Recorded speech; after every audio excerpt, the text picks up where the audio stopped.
Mon cœur ne s'est pas seulement brisé. J'ai eu l'impression qu'on me l'arrachait physiquement de la poitrine. Il était dégoulinant et à vif, juste là, sur le parquet lustré de la salle de la meute. Toute la meute de Silver Pines regardait la scène.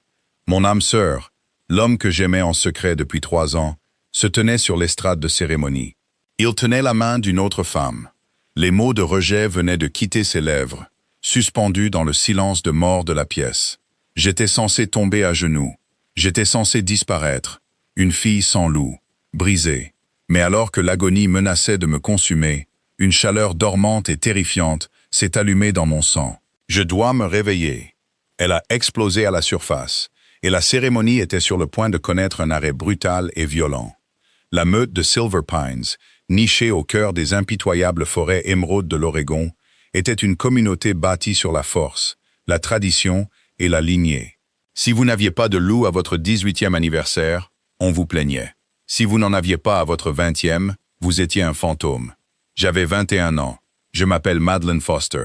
Depuis 3 ans, j'étais l'exemple à ne pas suivre le plus pathétique de la meute. Une révélation tardive était le terme poli murmuré par les anciens.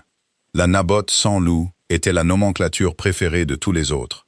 J'étais la fille de 2 guerriers respectés, morts dans une escarmouche à la frontière quand j'avais 10 ans. J'avais le pédigree. J'avais l'entraînement.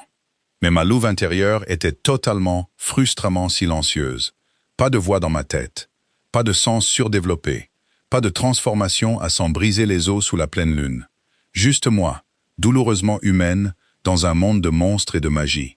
Mais j'avais un secret qui me faisait tenir, un espoir désespéré et insensé. Il manquerait à la meute alors que j'aurais dû partir vivre parmi les humains.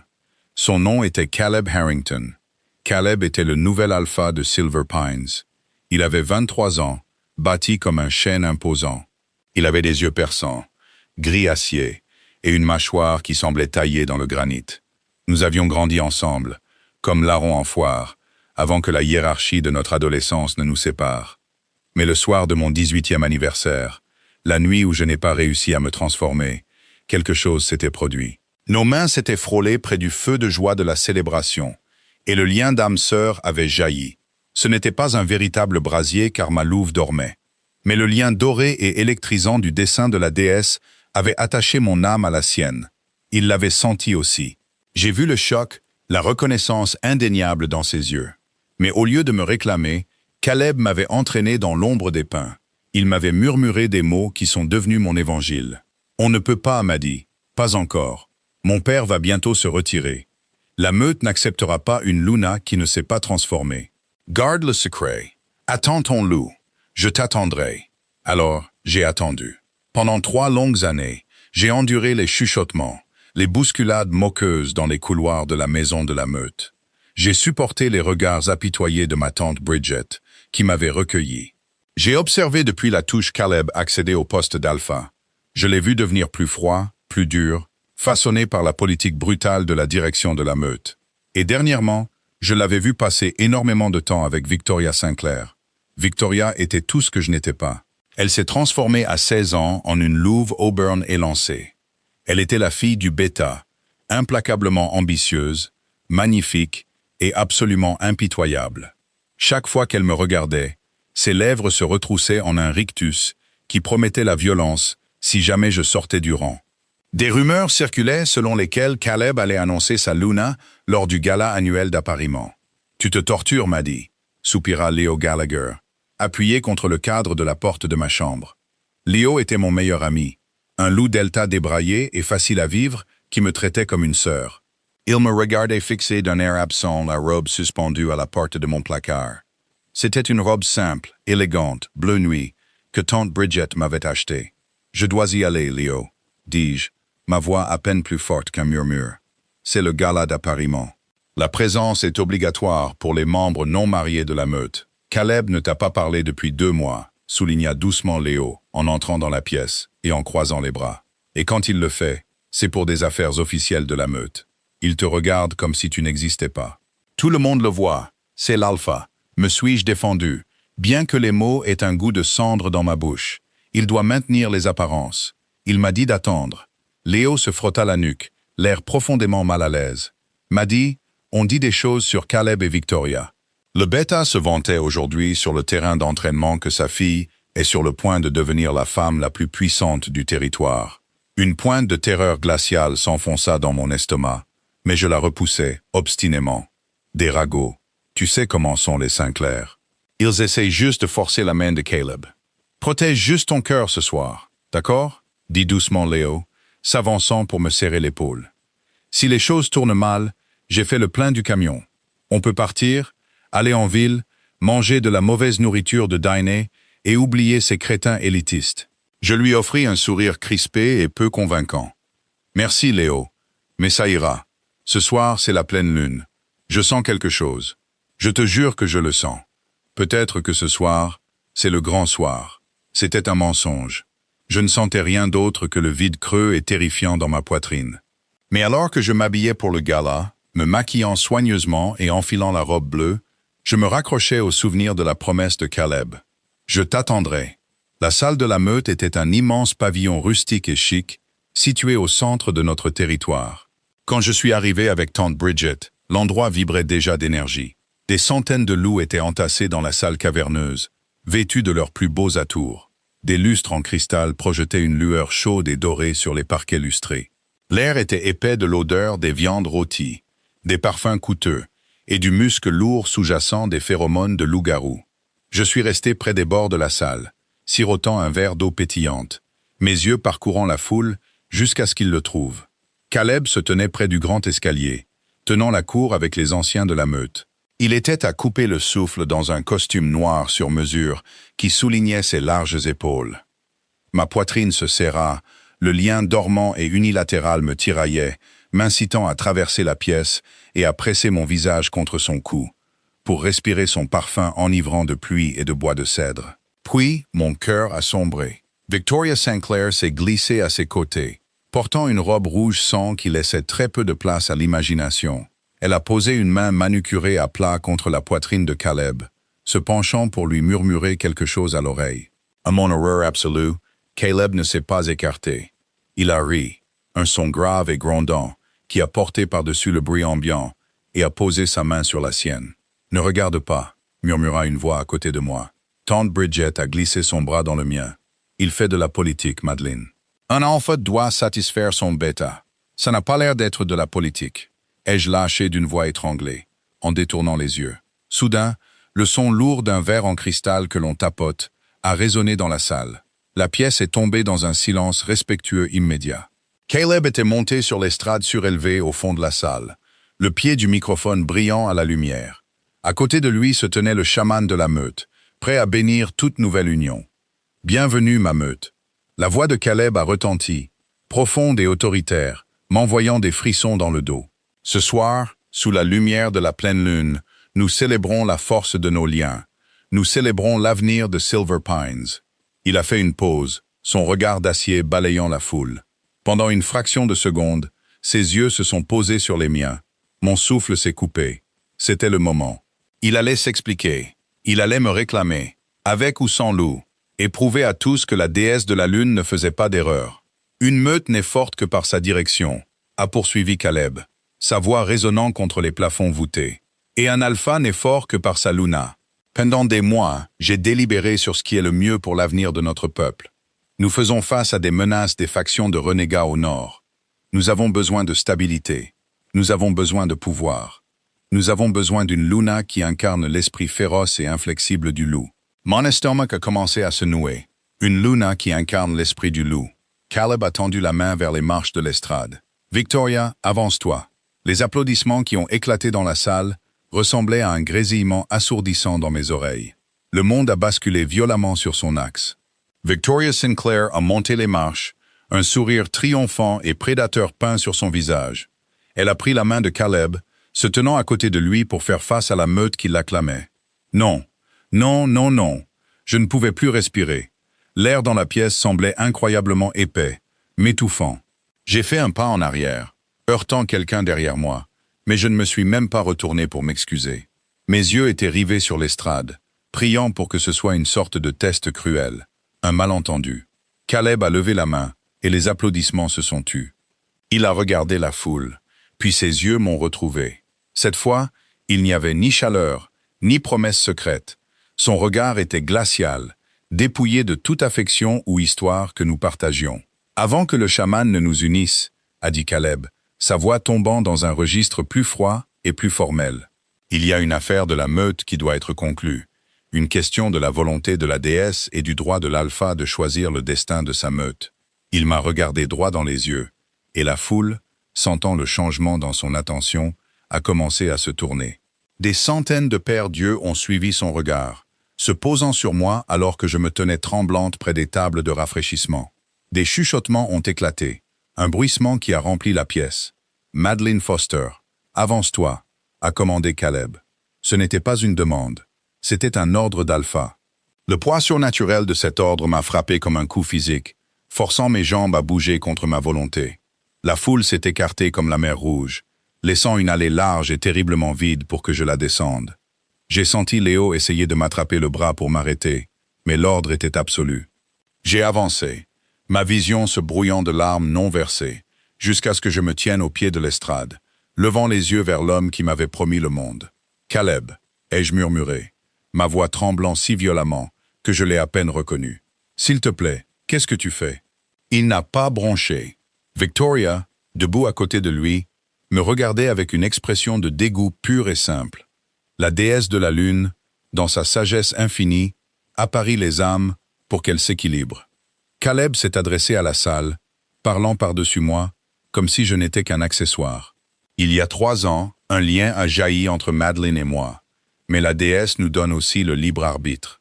Elle nous donne la responsabilité de protéger notre peuple avant nos propres désirs. Des halètements ont parcouru la foule. Les rumeurs de notre lien n'avaient toujours été que cela, des rumeurs. Que l'alpha l'admette ouvertement était un choc pour la meute.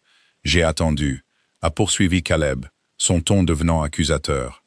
J'ai attendu 3 ans que sa louve se réveille, qu'elle se montre digne de se tenir à mes côtés, mais elle reste brisée, humaine, faible. Les mots m'ont frappé comme des coups de fouet. J'ai haleté, enlaçant mon ventre avec mes bras. Tu avais promis, ai-je sangloté, ne me souciant plus de ma dignité. Tu as dit que tu attendrais. J'ai attendu assez longtemps, a claqué Caleb, un grognement terrifiant soulignant ces mots. Silver Pines ne peut pas être dirigé par une... Nous ne pouvons pas projeter de la faiblesse à nos ennemis. Un véritable alpha ne laisse pas une erreur du destin ruiner sa meute. Il s'est avancé jusqu'au bord même de l'estrade, me regardant de haut. Le lien entre nous, ce fragile fil d'or que j'avais nourri dans mon cœur pendant des années, est soudainement devenu étouffant. « Moi, Caleb Harrington, alpha de la meute de Silver Pines, a-t-il tonné, sa voix résonnant d'une magie ancienne et rituelle, te rejette par la présente, Madeleine Foster, comme mon âme sœur destinée, et ma Luna. » Au moment où les mots ont quitté sa bouche, une agonie comme je n'en avais jamais connue a déchiré mon corps. Ce n'était pas seulement un chagrin d'amour, c'était une rupture spirituelle violente. J'ai eu l'impression qu'une lame dentelée avait été plongée dans ma poitrine et traînée vers le bas, découpant mes organes. J'ai crié. C'était un son déchirant et guttural qui a résonné contre les chevrons. Je me suis effondré sur le parquet, mes genoux heurtant le bois si fort qu'ils se sont instantanément meurtris. Je me suis recroquevillé en boule, serrant ma poitrine, cherchant un air qui ne venait pas. Le sang a afflué à mes oreilles, et ma vision a nagé de taches sombres et terrifiantes. « Madeleine » a crié la voix de Léo de quelque part dans la foule, mais les gardes de l'Alpha lui ont bloqué le chemin, le tenant à l'écart de l'espace cérémoniel. « C'est fait », a annoncé Caleb, sa voix totalement dépourvue d'émotion. Il a tourné le dos à ma forme, se tordant de douleur. Le lien faible est rompu. Maintenant, chaman, procédez à la cérémonie de réclamation pour ma Luna choisie, Victoria. La cruauté de son geste était absolue. Il n'allait même pas me laisser quitter la pièce. Il allait marquer une autre femme pendant que je me vidais spirituellement de mon sang à ses pieds. « Oh, regardez la nabote pathétique !» s'est moquée Victoria, sa voix portant par-dessus la foule silencieuse et médusée. Elle ne peut même pas encaisser un rejet comme une vraie louve. Que quelqu'un la traîne dehors avant qu'elle ne trempe le sol. Je suis resté là, le parquet froid, pressé contre ma joue tachée de larmes. La douleur dans ma poitrine était aveuglante, un vide sombre qui s'étendait, menaçant d'avaler ma conscience. C'est ainsi que mouraient les loups rejetés. Le choc pour le système, surtout pour un loup non éveillé, était généralement fatal. Je pouvais sentir mon rythme cardiaque ralentir, le rythme devenant erratique. Laisse tomber. Une pensée sombre et chuchotante a résonné dans mon esprit défaillant. Laisse tomber. Ça fait trop mal. Caleb s'est penché, ses crocs s'allongeant alors qu'il se préparait à mordre le creux du cou de Victoria, scellant la marque d'accouplement devant la meute. Le chaman a commencé à chanter les anciens rites, mais alors que l'obscurité se précipitait pour me réclamer, elle a heurté quelque chose au plus profond de l'abîme de mon âme. Elle n'a pas trouvé le vide, elle a trouvé un mur de feu absolument furieux. La douleur dans ma poitrine a soudainement changé. Le vide froid et suffocant du lien brisé a été violemment incinéré par une chaleur explosive et aveuglante. Elle a commencé dans mon cœur, un vortex tourbillonnant de magma pur et sans mélange qui a jailli dans mes veines. Il a incinéré le désespoir et l'a remplacé par quelque chose d'ancien, de sauvage et de profondément enragé. Mon rythme cardiaque, qui s'était évanoui dans le néant, a soudainement martelé contre mes côtes avec la force d'un bélier. Boum, boum, boum. C'était si fort que je pensais que toute la salle pouvait l'entendre. À moi. Une voix a résonné dans mon esprit. Ce n'était pas Caleb. Ce n'était pas mon propre monologue intérieur. C'était une voix qui ressemblait au grincement des plaques tectoniques et au hurlement des vents d'hiver. Elle était distinctement féminine, ancienne et dégoulinait d'une intention meurtrière. Il a osé briser ce qui était à nous. Il a osé nous traiter de faibles. Nôtre. Un autre cri s'est arraché de ma gorge. Mais cette fois, ce n'était pas un cri humain d'agonie. C'était un demi-rugissement guttural, terrifiant, qui a fait vibrer le plancher même sous moi. Sur l'estrade, Caleb s'est figé, ses crocs à quelques centimètres du cou de Victoria. Le chaman a cessé de chanter. Toute la salle est devenue silencieuse. Le souffle collectif de centaines de loups s'est coupé dans leur gorge. Ma colonne vertébrale s'est arquée violemment, soulevant mon torse du sol. Le son des os qui craquent et se déplacent a résonné comme des coups de feu dans la salle silencieuse. C'était censé être atroce, la première transformation. C'était censé déchirer les muscles et la peau. Mais le feu en moi a anesthésié la douleur, transformant la démolition structurelle de mon corps humain en une libération euphorique. Qu'est-ce qui se passe? Balbutia Victoria, reculant du bord de l'estrade. Sortez-la d'ici. A rugi Caleb à ses gardes, ses yeux écarquillés par une panique soudaine et inexplicable. Sortez-la Naboth. 2 gardes alpha massifs se sont précipités en avant, tendant les bras pour saisir les miens. Mais au moment où leurs mains ont touché ma peau, une onde de choc d'énergie cinétique a jailli de mon corps. Les gardes ont été projetés en arrière, volant sur 3 mètres dans les airs avant de s'écraser violemment contre les tables de rafraîchissement, brisant des verres et envoyant de la nourriture volée. Des cris ont éclaté dans la foule. Les gens se sont bousculés en arrière, se poussant les uns les autres pour s'éloigner de l'épicentre de l'explosion. Je me suis redressé sur mes mains et mes genoux. La robe bleu nuit s'est déchirée en lambeaux, alors que mes muscles se développaient, s'épaississant rapidement d'une masse surnaturelle. Mes ongles se sont allongés en griffes d'obsidienne déchiquetées, qui ont creusé profondément le parquet lustré. De la fourrure a jailli de ma peau, non pas le brun ou le gris typique des loups de Silver Pines, mais un pelage d'un argent irisé pur. Il était si brillant qu'il semblait presque luire, parsemé de touches de noir de jet. La transformation a été rapide, violente et absolument terrifiante. En quelques secondes, la jeune fille humaine qui pleurait sur le sol avait disparu. À sa place, se tenait une bête aux proportions impossibles. J'étais massive. Les loups standards arrivaient à la taille d'un humain. Même Caleb, sous sa forme de loup alpha, avait la taille d'un petit cheval. J'étais plus grande. Mes épaules étaient larges, pleines de muscles enroulés et mortelles. Mes pattes avaient la taille d'assiettes, armées de griffes qui pouvaient déchiqueter l'acier. Mais c'était la puissance qui émanait de moi qui a paralysé la pièce. C'était une aura écrasante et suffocante de domination absolue qui a chassé l'air des poumons de chaque loup dans la salle.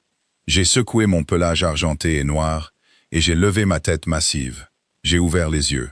Je ne pouvais pas les voir moi-même, mais j'ai entendu les halètements terrifiés de la meute. Plus tard, Léo me dirait que mes yeux n'étaient pas du doré ou de l'ambre standard d'un loup-garou. Ils étaient d'un violet éthéré et lumineux, brûlant comme 2 étoiles jumelles mourantes. Laisse-les voir. Ma louve a grondé dans mon esprit, un ronronnement sauvage et sanguinaire. Laisse-les voir ce qu'ils ont rejeté. J'ai laissé échapper un grognement sourd et grondant. Il a commencé au fond de ma poitrine et s'est amplifié, jusqu'à ce que les lustres en cristal, au-dessus de nous, tremblent dangereusement. Dans la foule, des loups ont commencé à tomber. Ce n'était pas volontaire. La pression pure et écrasante de mon aura, la lignée ancienne qui venait de se réveiller violemment, a forcé leurs instincts à la soumission. Des dizaines de loups, y compris les anciens, sont tombés à genoux, exposant leurs coups dans une démonstration de reddition absolue à un super-prédateur qu'ils ne comprenaient pas. Caleb se tenait sur l'estrade, le visage pâle, la mâchoire pendante. Il luttait contre ses propres instincts, son sang d'alpha, guerroyant contre la compulsion écrasante de s'incliner devant moi. À côté de lui, Victoria s'était complètement effondrée, sanglotant hystériquement alors qu'elle pressait son visage contre le plancher, complètement dominée par l'aura. J'ai fait un pas lent et délibéré vers l'estrade. Le bois a gémi sous mon poids immense. « Garde !» a crié Caleb, bien que sa voix se soit brisée de panique. « Arrêtez-la !» Les gardes restants ont hésité. Ils m'ont regardé, tremblant, les yeux écarquillés de pure terreur. Aucun d'eux n'a bougé. M'attaquer serait un suicide. Leur loup ne le permettrait pas. J'ai monté la première marche de l'estrade, amenant ma tête massive au niveau de celle de Caleb. Il a reculé en trébuchant, se plaçant entre moi et Victoria recroquevillée, bien que ses mains tremblaient violemment. Il s'est à moitié transformé, ses yeux devenant dorés, ses crocs descendant, essayant de projeter sa propre aura d'alpha pour combattre la mienne. C'était comme essayer d'arrêter un ouragan avec un morceau de carton. Je ne l'ai pas attaqué. Je n'en avais pas besoin. J'ai simplement expiré, un souffle chaud et prédateur qui a ébouriffé ses cheveux parfaitement coiffés et a porté l'odeur d'ozone et de terre ancienne. J'ai regardé dans ses yeux terrifiés et pleins de regrets. J'ai vu le moment exact où il a réalisé ce qu'il avait fait. Il n'avait pas seulement rejeté une révélation tardive, il avait rejeté une lignée royale. Quelque chose sortit des mythes que nos ancêtres murmuraient autour des feux de joie. À moi, murmurait le lien brisé dans ma poitrine, un écho pathétique et mourant. Plus jamais, a rugi ma louve en retour. Avec un dernier reniflement dédaigneux, qui exprimait plus de mépris qu'un millier de mots, j'ai tourné le dos à l'alpha de Silver Pines. Je n'ai pas couru, je ne me suis pas précipité. J'ai marché lentement, délibérément, dans l'allée centrale de la salle de la meute. La foule est restée à genoux, la tête baissée, s'écartant pour moi dans un silence total. J'ai atteint les lourdes portes doubles en chêne de la salle. D'un seul coup de ma patte massive, le lourd loquet en fer s'est brisé, et les portes se sont ouvertes en grand, se détachant de leurs gonds en éclats. L'air frais de la nuit s'est engouffré, portant l'odeur de la forêt profonde et de la liberté. J'ai bondi dans l'obscurité des bois de l'Oregon. Mes pattes massives dévoraient le sol, laissant derrière moi une cérémonie en ruine, une meute terrifiée et un alpha qui venait de commettre la plus grande et la plus dévastatrice erreur de sa vie. La forêt nationale du Mont Hood était un flou d'émeraude et d'ombre, alors que je déchirais les sous-bois. La sensation physique était enivrante. Pendant 21 ans, j'avais vu le monde à travers le prisme terne et limité des sens humains. Maintenant, la forêt était vivante d'une symphonie de données. Je pouvais entendre le battement de cœur paniqué d'un lièvre d'Amérique à 5 kilomètres de là. Je pouvais sentir les aiguilles de pin humides et en décomposition sous mes pattes massives, et l'odeur métallique et vive d'une tempête imminente. Mon pelage argenté et noir absorbait la lumière de la lune, faisant de moi un fantôme déchirant les anciens sapins de Douglas. La douleur fantôme du rejet de Caleb, la blessure spirituelle qui aurait dû me tuer, était complètement cautérisée par la présence brûlante et dominante de ma louve nouvellement éveillée. Elle était une passagère silencieuse et mortelle dans mon esprit, rayonnant d'une satisfaction suffisante. Nous n'avions pas seulement survécu, nous avions conquis. Mais, alors que l'adrénaline commençait à se stabiliser, la logique humaine est revenue. Je ne pouvais pas rester une louve pour toujours. Je n'avais pas de territoire, pas de protection, et j'étais entièrement nu sous cette fourrure. J'ai poussé plus fort sur mes jambes massives, modifiant ma trajectoire vers la limite ouest du territoire. Léo et moi avions un plan de secours, un pacte à moitié sérieux que nous avions fait il y a 1 an, lorsque les brimades étaient devenues particulièrement graves. Si tout part en vrille, rendez-vous à la station-service Chevron abandonnée, près de l'autoroute 26. Il m'a fallu moins de 20 minutes pour couvrir une distance qui aurait pris 1 heure en voiture. J'ai jailli de la lisière des arbres, mes pattes heurtant l'asphalte fissuré et envahi par les mauvaises herbes de l'ancienne station-service. Assis sous la lumière vacillante et bourdonnante du seul lampadaire, se trouvait un Ford F-150 argenté de 2015, tout cabossé. Le moteur tournait au ralenti. Alors que j'approchais, la portière côté conducteur s'est ouverte en grinçant. Leo est sorti, serrant une lourde clé en croix dans sa main droite. Il avait l'air épuisé, sa veste de smoking jetée de côté, son nœud papillon défait. Quand il m'a vu entrer dans le halo de lumière jaune, il a laissé tomber la clé en croix. Elle a heurté le trottoir avec un bruit sec. Il n'a pas vu Madeleine.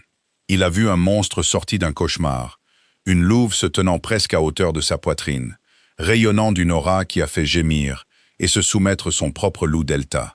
Il est tombé à genoux sur le béton taché d'huile, baissant la tête. Il fait partie de la meute.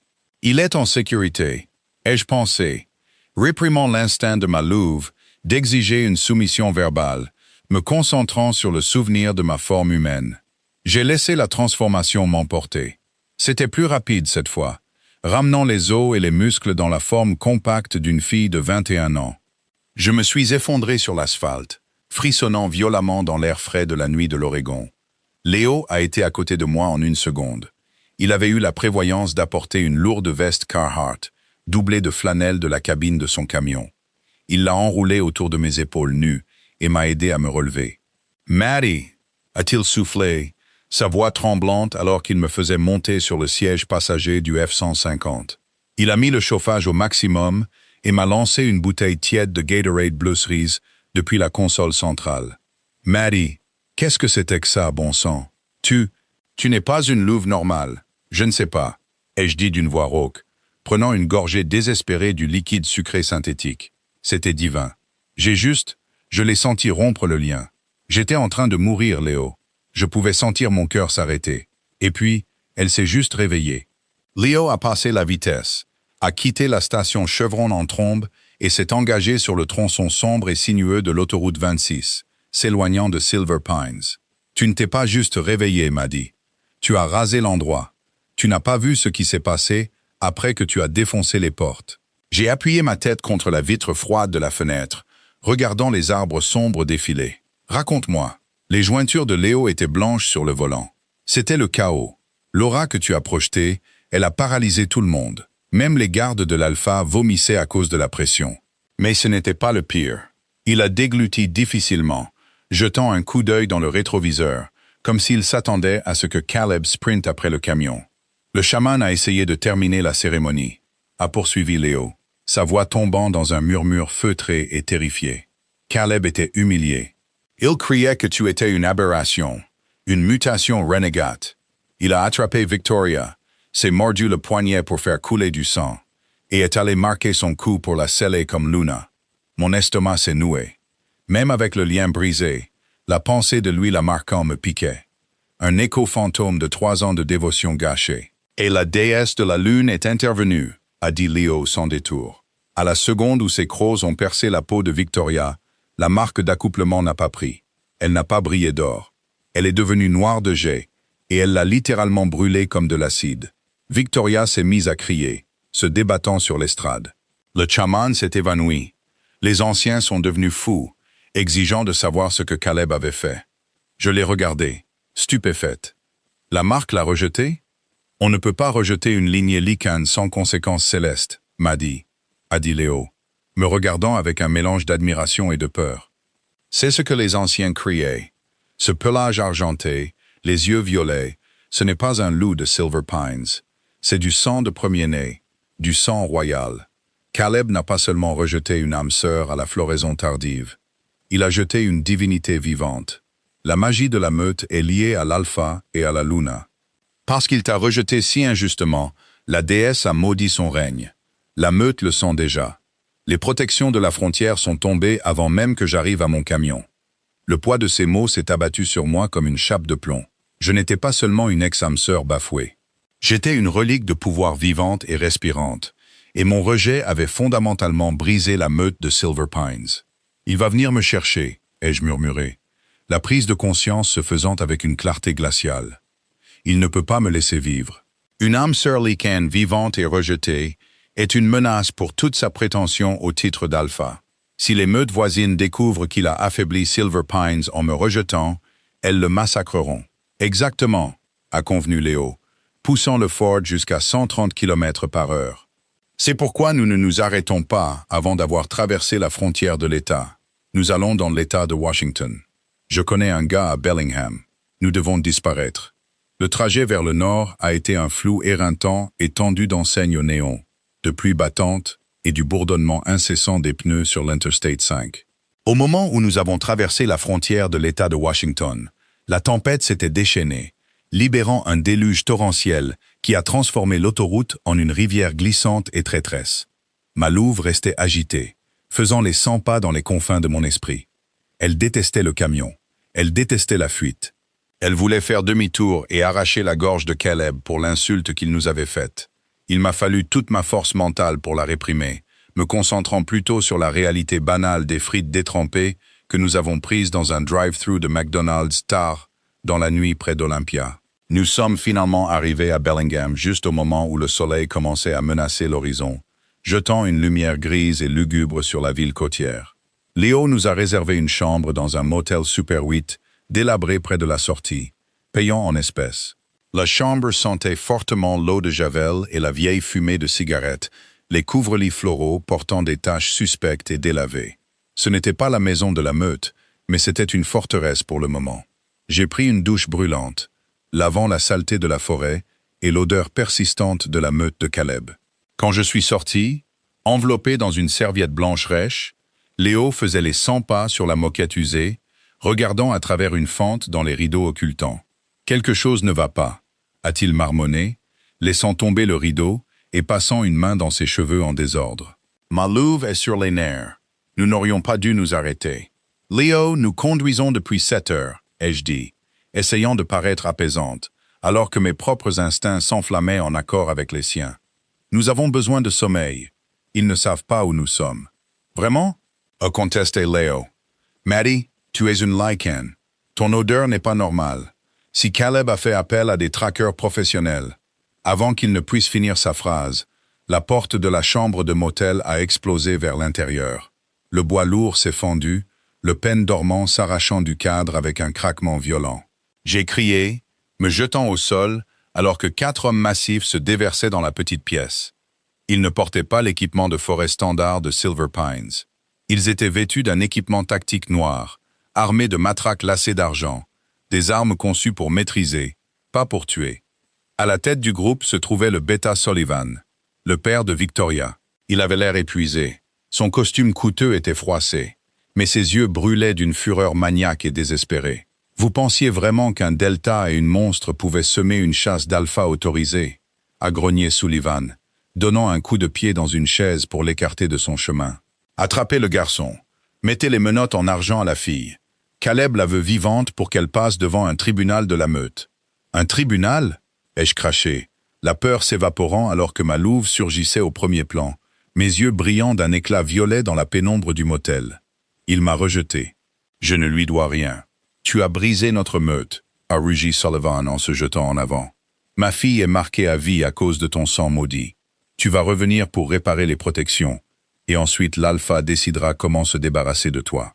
2 exécuteurs se sont précipités sur Léo, le plaquant contre le mur. Léo s'est débattu, transformant ses bras pour faire pousser des griffes, mais un coup violent d'une matraque en argent l'a fait tomber à genoux, haletant de douleur. C'était le point de rupture. La chaleur a explosé dans ma poitrine. Je me fichais de l'espace restreint. Je me fichais des dommages collatéraux. J'ai laissé sortir la Lycaine. La transformation a été instantanée. Une explosion violente de fourrure argentée et noire, et de muscles ondulants, qui a brisé la fragile table de chevet et fissuré le plâtre du plafond. J'ai rugi, un son qui a assourdi les exécuteurs et a fait voler en éclats la seule fenêtre de la chambre de motel. Sullivan a reculé, sortant un lourd revolver chargé d'argent de sa veste. Il n'a pas eu le temps de viser. Avant que je puisse lui arracher la gorge, l'atmosphère dans la pièce a changé si violemment que j'ai eu l'impression que la pression de l'air était tombée à zéro. Une nouvelle odeur a inondé la chambre de motel détruite, Une odeur si puissante, si enivrante et sombre, qu'elle a stoppé net ma licane. Elle sentait l'ozone, l'expresso corsé et la morsure nette et vive de la glace hivernale. À moi, a ronronné ma louve, la rage se dissolvant instantanément en une soumission possessive et tremblante. Une silhouette a franchi le seuil de la porte en ruine, enjambant le bois éclaté, comme s'il se promenait nonchalamment dans un parc. Il était plus grand que Caleb, plus large, rayonnant d'une autorité qui faisait passer l'alpha de Silver Pines pour un enfant capricieux qui joue à se déguiser. Il portait un trench coat gris anthracite sur mesure, par-dessus un costume noir. Ses cheveux sombres étaient impeccablement coiffés, malgré la pluie dehors. Ses yeux étaient d'un cramoisi éclatant et terrifiant. Ce n'était pas un alpha, c'était un roi. Beta Sullivan, de Silver Pines. L'homme a parlé. Sa voix était un baryton doux et mortel qui commandait l'espace sans effort. Vous êtes à 500 kilomètres de votre juridiction, vous saignez sur la moquette de ma ville, et vous pointez une arme sur une femme en serviette. Sullivan tremblait. Il a baissé son arme, les yeux écarquillés de terreur. Gideon Croft, nous ne voulions pas empiéter sur le territoire du syndicat de l'Obsidienne. Nous récupérons simplement un membre de la meute en fuite sur ordre de notre alpha. Gideon Croft, le chef présumé du syndicat du Nord, un conglomérat impitoyable de loups qui contrôlait tout le système portuaire du nord-ouest du Pacifique. C'était un seigneur de guerre moderne, un Lycan, qui ne répondait à aucune loi de meute. Gideon n'a pas regardé Sullivan. Ses yeux cramoisis ont dépassé le bêta, se posant sur ma forme massive de louve argenté et noire. Au moment où nos regards se sont croisés, une onde de choc électrique a parcouru ma colonne vertébrale. Ce n'était pas la faible étincelle unilatérale que j'avais ressentie avec Caleb. C'était une collision surnaturelle. C'était comme si deux moitiés d'une étoile mourante se percutaient. Le lien s'est mis en place avec un craquement audible dans mon esprit, absolu et incassable. Gideon a incliné la tête, un lent sourire prédateur se dessinant sur ses lèvres. Un membre de la meute en fuite, a-t-il répété doucement, ses yeux ne quittant jamais les miens. Je pense que vous vous trompez, Sullivan. Gideon a fait un pas en avant, et les trois exécuteurs sont instantanément tombés à genoux, physiquement forcés par le poids oppressant de son aura de Lycan. Elle n'est pas une renégate, a déclaré Gideon, sa voix baissant d'une octave, vibrant d'une possessivité ancienne et terrifiante. Elle est mon âme sœur, et si vous ou votre pathétique alpha osez encore la regarder, je brûlerai personnellement Silver Pines jusqu'aux fondations, et je salerai la terre sur laquelle elle se tenait. Le silence dans la chambre de motel en ruine du Super 8 était absolu. Le Beta Sullivan et ses exécuteurs restaient plaqués contre la moquette bon marché, leur corps tremblant sous le poids écrasant et suffocant de l'aura de Lycan de Gideon Croft. Je me tenais figé au centre de la pièce, toujours enveloppé dans une serviette blanche rêche, fixant les yeux cramoisis et brillants de l'homme qui venait de me réclamer comme son âme sœur. La rage terrifiante et aveuglante qui avait déclenché ma transformation quelques instants auparavant s'est évaporée, remplacée par une chaleur profonde et vibrante qui s'est installée au plus profond de mes os. Le lien que j'avais ressenti avec Caleb pendant 3 ans avait été une bougie vacillante. Ceci était un feu de forêt rugissant. Gideon n'a pas exigé que je me transforme ou que je m'agenouille. Il a simplement enlevé son trench coat gris anthracite sur mesure et s'est avancé, drapant le tissu lourd et incroyablement chaud sur mes épaules. L'odeur d'ozone, d'expresso corsé et de glace hivernale m'a enveloppé, calmant instantanément les pas frénétiques de ma louve intérieure. « Prenez votre delta », a dit doucement Gideon, ses yeux ne quittant jamais les miens. « Mon équipe médicale attend dans les SUV dehors. Nous partons. » J'ai hoché la tête, ma voix se coinçant dans ma gorge. Je me suis précipité vers Léo, qui gémissait sur le sol, se tenant les côtes meurtries. 2 hommes massifs en costume noir sur mesure se sont matérialisés depuis le couloir, soulevant doucement mais efficacement Léo, et nous guidant dehors sous la pluie. Je n'ai pas regardé Sullivan en arrière. Nous avons quitté Bellingham, dans un convoi de Cadillac Escalade noir blindé, filant vers le sud à travers la pluie battante, en direction de Seattle. J'étais assise sur la spacieuse banquette arrière en cuir du véhicule de tête, enveloppé dans le manteau de Gideon, regardant les lumières de la ville défiler.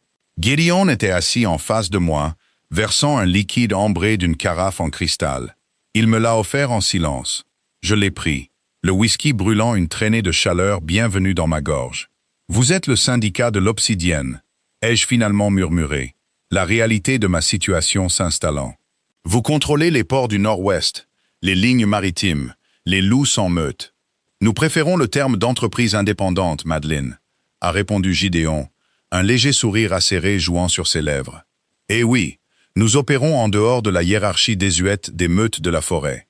Nous traitons dans l'immobilier, la logistique et le renseignement.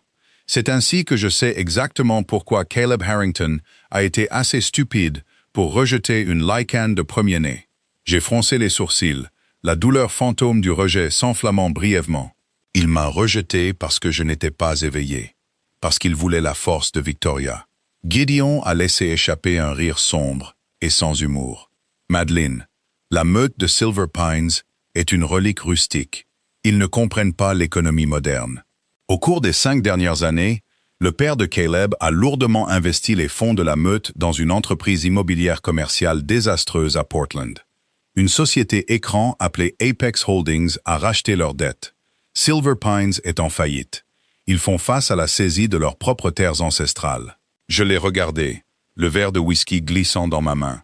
En faillite? Mais le gala d'appariement, le champagne, les lustres, une façade, a dit Gideon doucement, sortant un iPad élégant de la poche du siège et le faisant glisser sur la console vers moi. L'écran affichait une série de virements bancaires et de saisies. Caleb n'a pas choisi Victoria Sinclair pour sa force. Il l'a choisi parce que le Beta Sullivan a détourné des millions d'une entreprise technologique privée à Bellevue. Sullivan a proposé de rembourser la dette de la meute à Apex Holdings, mais seulement si sa fille devenait Luna. Ton rejet n'était pas un acte du destin divin ou de préservation de la meute. C'était un rachat d'entreprise. Les mots m'ont frappé plus durement que le rejet public de Caleb, mon chagrin d'amour, mes 3 ans de souffrance silencieuse, la rupture spirituelle atroce sur l'estrade. Ce n'était pas à propos de la déesse de la lune. Ce n'était pas parce que j'étais faible. J'avais été vendu pour couvrir une mauvaise hypothèque. La réalité purement banale de la situation a fait bouillir mon sang. Ce n'était pas de la politique surnaturelle. C'était de la cupidité. Et maintenant?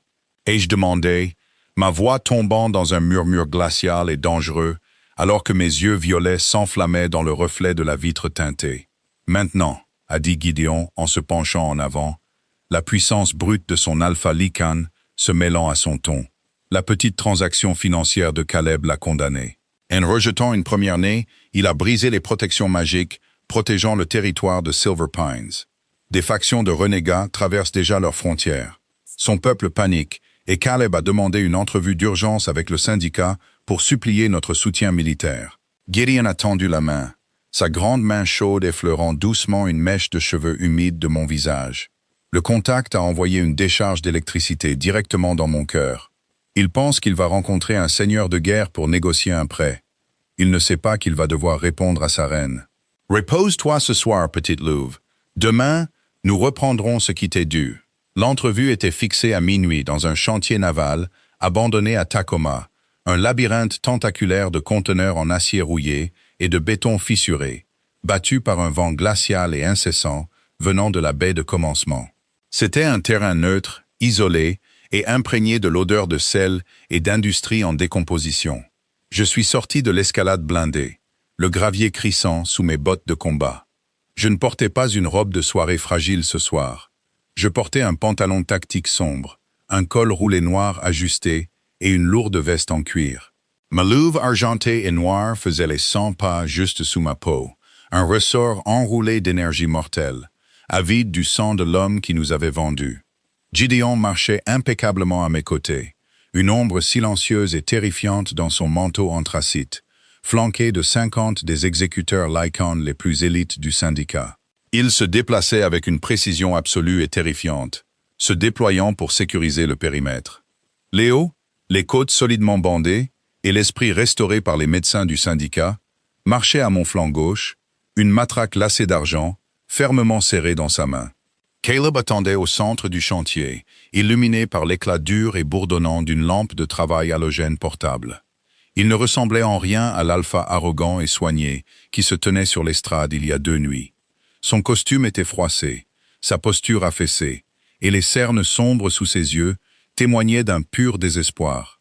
Victoria se tenait légèrement derrière lui, serrant fermement son manteau de fourrure autour de son cou, frissonnant dans le vent côtier.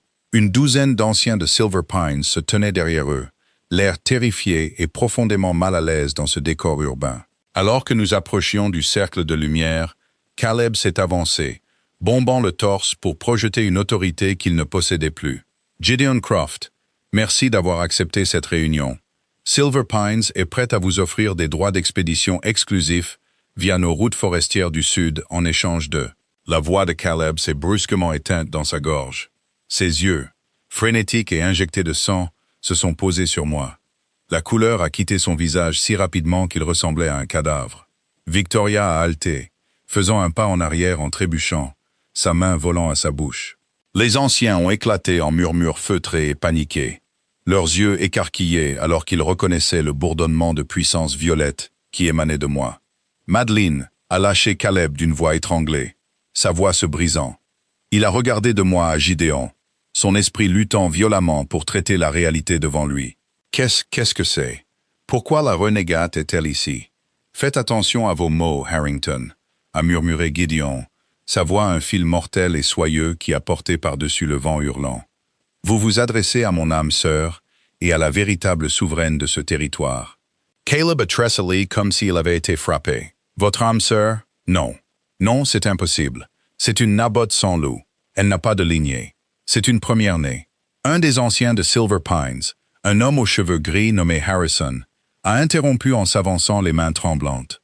Regardez ses yeux, Alpha. Nous avons senti les protections se briser au moment où vous l'avez rejeté. Vous avez expulsé une Lycan. Vous nous avez maudits. Tais-toi, a rugi Caleb, ses yeux brillants d'un or désespéré et instable. Il s'est retourné vers Gideon. C'est un piège. Vous hébergez une fugitive qui a agressé ma meute. J'exige que vous me la livriez en vertu du traité des conseils du Nord-Ouest. J'ai laissé échapper un rire bas et moqueur. Le son était entièrement dépourvu de chaleur, résonnant contre les conteneurs d'expédition en acier. Je me suis avancé, quittant le côté de Gideon, marchant directement dans l'espace personnel de Caleb. Le poids pur et oppressant de mon aura de Lycan l'a percuté, forçant ses genoux à légèrement fléchir. « Il n'y a pas de conseil ici, Caleb, » ai-je dit, ma voix étrangement calme. « Il n'y a que la réalité de ce que tu as fait. Tu ne m'as pas rejeté à cause de la déesse de la lune. Tu m'as rejeté pour couvrir une mauvaise hypothèque. » La mâchoire de Caleb est tombée. Les anciens derrière lui se sont figés. C'est exact, j'ai élevé la voix pour m'assurer que chaque loup dans le chantier m'entende. Votre Alpha a mis Silver Pines en faillite en investissant dans l'immobilier commercial avec Apex Holdings. Il allait perdre les terres ancestrales à cause de la saisie. Alors, il a conclu un accord avec le Beta Sullivan. Sullivan a utilisé des fonds détournés pour rembourser la dette et en échange, Caleb a fait de Victoria sa Luna. Ce n'était pas une rupture spirituelle, c'était une transaction commerciale, et vous avez vendu l'âme de votre meute pour le faire. Mensonge, a crié Victoria de l'arrière, bien que sa voix tremblait violemment. C'est une monstre jalouse. Vraiment? A demandé Gideon doucement, brandissant un épais dossier en manille. Il l'a jeté sur le béton humide au pied de l'ancien. Relevé bancaire, virement, l'acte de propriété de la maison de la meute de Silver Pines, actuellement détenue en dépôt fiduciaire par une société écran appartenant au Beta Sullivan. Votre Alpha a vendu votre maison, puis il a vendu sa véritable âme sœur pour couvrir ses traces. L'ancien Harrison a ramassé le dossier, ses yeux parcourant les documents à la dure lumière halogène. Un grognement collectif profond a commencé à gronder parmi les anciens.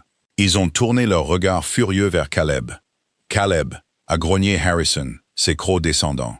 Est-ce vrai? Tu as hypothéqué la forêt? Caleb semblait complètement piégé. L'illusion de sa noble direction se brisait en temps réel. Il a regardé Victoria, cherchant du soutien, mais Victoria reculait déjà. Au moment où elle a réalisé que la piste de l'argent avait été exposée, ses instincts de survie ont pris le dessus. « Je ne savais pas », a crié Victoria, levant les mains et reculant vers le périmètre. Mon père s'occupait des finances. Caleb m'a menti aussi. Je retire ma réclamation. Je la retire. Elle s'est retournée et a littéralement filé dans l'obscurité du chantier naval, abandonnant l'homme avec qui elle avait conspiré. La trahison a été le coup final et fatal à la santé mentale de Caleb. Avec un rugissement horrible et guttural, les derniers vestiges de sa retenue humaine ont cédé. Il ne s'est pas transformé complètement. Il a laissé la rage chaotique et à moitié transformée prendre le dessus, ses griffes s'étendant, son visage se contorsionnant en une monstruosité lupine. « Si je te tue, le lien est effacé », a crié Caleb, se jetant directement sur moi, ses mâchoires claquant pour ma gorge. Gideon n'a pas bougé pour intercepter. Il savait que je n'avais pas besoin de lui. Je n'ai pas bronché. J'ai laissé sortir la Lycan. Je ne me suis pas soucié de la demi-transformation. En une fraction de seconde, la jeune fille humaine a disparu et le monstre massif argenté et noir a jailli sur le béton. L'onde de choc de ma transformation a brisé l'ampoule halogène, plongeant le centre du chantier dans des ombres éclairées uniquement par le violet violent et lumineux de mes yeux. Caleb m'a percuté, mais c'était comme un chien sauvage heurtant un mur de briques. Je n'ai même pas bougé. J'ai tendu une patte massive et griffue, et je l'ai balayé en l'air. L'impact l'a projeté à 6 mètres, s'écrasant violemment contre l'acier ondulé d'un conteneur d'expédition. Il s'est affalé au sol, crachant du sang, mais il a essayé de se relever, les yeux écarquillés d'une frénésie suicidaire et maniaque. Assez, a commandé ma louve dans mon esprit. J'ai avancé, le béton se fissurant sous mon poids immense. J'ai posé une patte massive à plat contre la poitrine de Caleb, le clouant au gravier humide. Il s'est débattu, se débattant sauvagement, mais il ne pouvait pas bouger d'un pouce. J'ai baissé ma tête massive à la fourrure argentée, jusqu'à ce que mon museau soit à quelques centimètres de son visage. Je ne l'ai pas mordu. J'ai ouvert mes mâchoires et j'ai déchaîné le rugissement de l'alpha. Ce n'était pas un son physique. C'était une fréquence magique dévastatrice qui a résonné directement dans la moelle de ses os. C'était le rite ancien du premier-né, le rite de la rupture. J'ai poussé mon aura dans sa poitrine, localisant l'étincelle dorée et brillante de son statut d'alpha, la magie même qui le reliait à la meute de Silver Pines.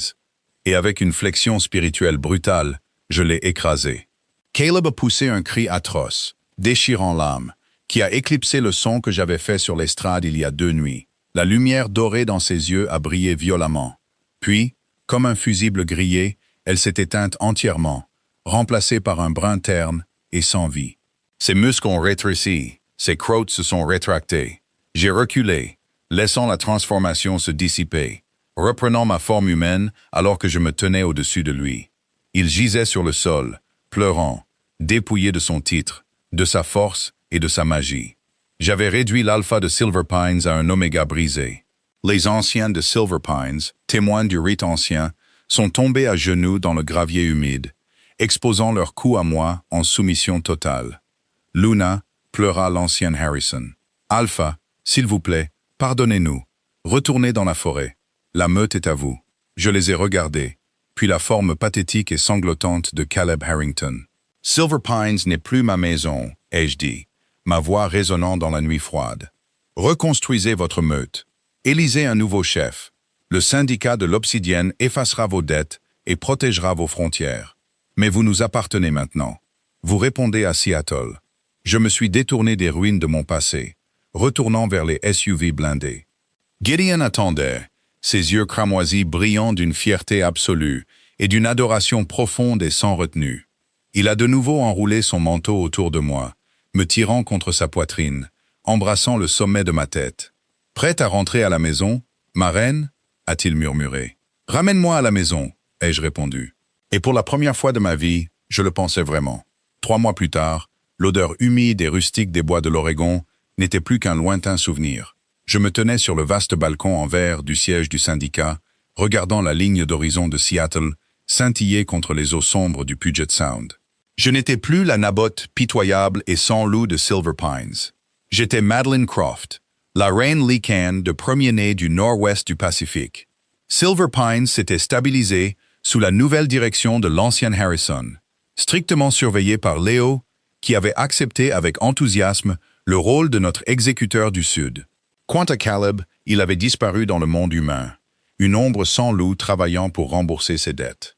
Gideon est entré sur le balcon, enroulant ses bras forts autour de ma taille par derrière, son menton reposant sur mon épaule. Son parfum d'ozone et de glace manquerait, un lien constant et incassable. Nous avions bâti un empire non pas sur la tromperie et les traditions creuses, mais sur une loyauté absolue et un amour qui brûlait plus fort qu'une étoile mourante. J'avais été rejeté par un garçon qui jouait à se déguiser, pour finalement réveiller une déesse et réclamer un roi.